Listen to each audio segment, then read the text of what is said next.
কথা বলি। এই প্রোডাক্ট আজকে যখন আমি হচ্ছে গোডাউন থেকে নিয়ে আসতেছি, আমাকে ডিরেক্ট বলছে যে তুমি ভুল করছো, মানে কেমনে এটা দিছো, কেমনে এটার এই প্রাইজের ড্রেসই না। বলছে আচ্ছা গত ভিডিওতে তো আমি দিয়ে ফেলছি, আমার ভুল হয়েছে, সো এখন তো আমার কিছু করার নেই, কাস্টমার তো চাইতেছে, সো লস হইলে আরও লস হোক, সমস্যা নেই। বলতেছে এইটা 1450-এর নিচে কোনো ড্রেসই নাই, এইটা আমার কেনাই 1450।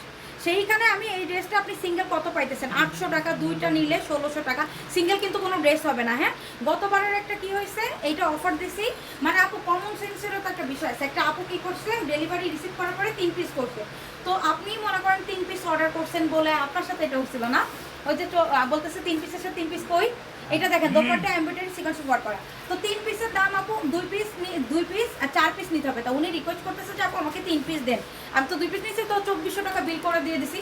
উনি ডেলিভারি পাওয়ার পরে বলে কি 3 পিসের সাথে আরও 3 পিস করে, মানে আপনি তো একেবারে পুরো আমার টাইনে নিচে নামানোর লোক। সেই টাইপের হলে আপনি অর্ডার করেন, একটু বুঝে শুনে অর্ডার করে দিন। হ্যাঁ, যে কোনো 2 পিস 1599 টাকা, অ্যান্ড 4 পিস নিলে 3200 টাকা। ক্লিয়ার?